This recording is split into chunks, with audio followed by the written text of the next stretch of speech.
So, good morning po mga kapatid. Ang lulutuin po natin ngayon ay steam na pusit. Ayan. Salamat po sa Diyos at meron na naman po tayong iaahin sa ating hapagkainan para sa ating mga anak. So, ito, ginawa ko na po kanina. Imamarinate po natin ang pusit. Miski mga 3 o hanggang 4 na oras. So, ang ginawa ko pang marinate ay toyo, oyster sauce, kalamansi po, at saka cracked na paminta po. At saka yung pinaka-importante po, yung ginger, yung luya po. Kasi po, ito siya po sa nakakapag-neutralize ng lansa. Kasi alam niyo naman po ang ating pusit medyo malansa po. So, ayan, i-ano na po natin. Pasensya na po kayo at ako lang po na ako, tulog pa po yung aking anak. So ayan, mama, malinis naman po yung kamay ko. So ayan, nalinis ko na po yan. Natanggal ko na po yung parang pinaka plastic niya. Yung pinaka ink niya, natanggal ko na rin po. Ayan.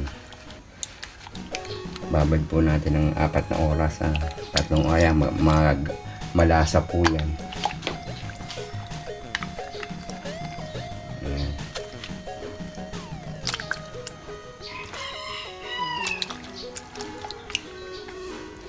Tapos yung pinakasos po, gagamitin po rin natin mamaya yan. Para lalo po siyang lumasa.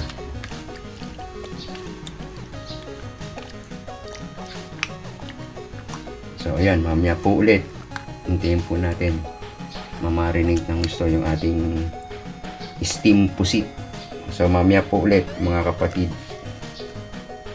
So, good morning ulit mga kapatid. INBTV po ulit. So, ito na po yung minarinate natin. Kulang-kulang 4 hours na po. So, okay na po yan. So, recap lang po kanina. Ang ginawa natin dito, minarinate natin si puset. Ang sangkap po nito, toyo, oyster sauce, pamintang durog, at saka yung ating luya, pampalis ng lansa. Yan. So ngayon po, lalagyan na po natin ng laman sa loob. So okay na ngayon, malinis naman po yung kamay natin. Ay, mahirap po pagkutsara. Malinis naman po ito.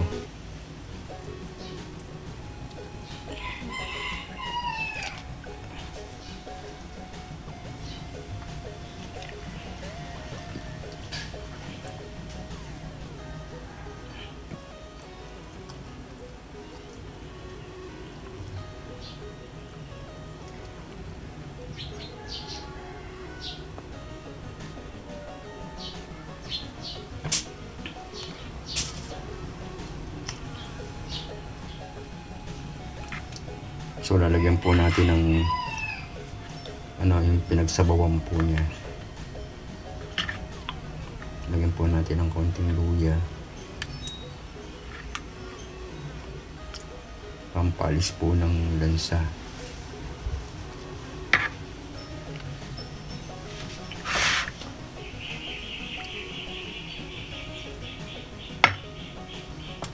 So ngayon po, ibabalot po natin sa foil. Para naandyan po yung pinaka-sauce niya.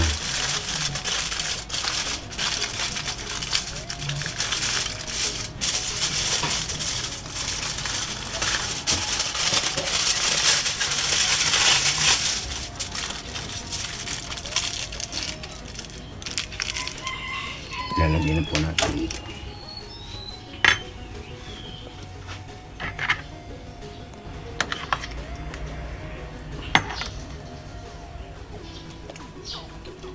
Yung iba po, ang nilalagay po nila, baboy, yung ground pork. Pwede rin po yun.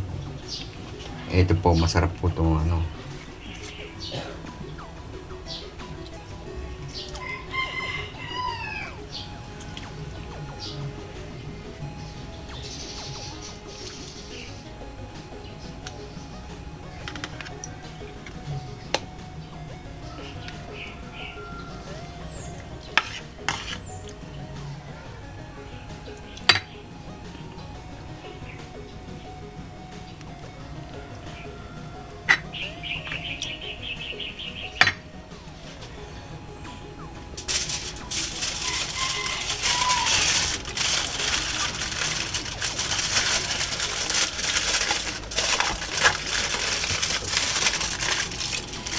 Kaya po natin binalot sa foil para yung pinaka-sauce po na andyan sa loob.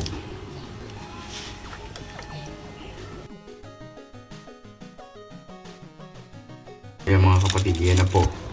Tapos na po. Tapos ito po, nandito na po yung mga tentacles. Sinama ko na po dito. Yung ating mga galamay na andyan na po lahat. Ngayon po, ayan po natin yan.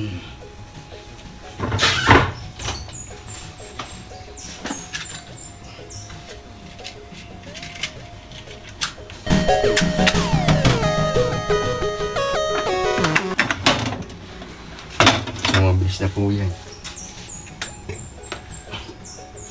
Pag kumulo na po yung ating steamer, yun, tsaka po tayo magbibilang ng 15 hanggang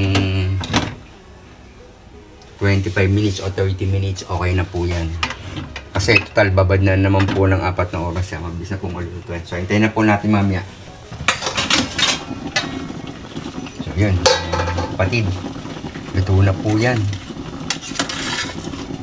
So, buksan na po natin yung ating tingnan po natin yung ating finished product ng steam pusit. So, andyan na po yung mga sauce. So, ayun na po. Ang laki kanina. Ngayon, kakapiranggot po. So, ayun na po.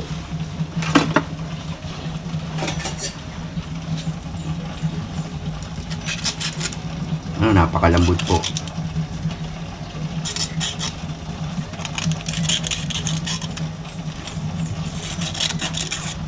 Ayan po yung ating steam pusit. May kamatis at saka sibuyas sa loob at may konting luya. Yan po, kung nagustuhan nyo po, paki-like, paki-share, paki-subscribe. INB TV po. Salamat po sa Diyos.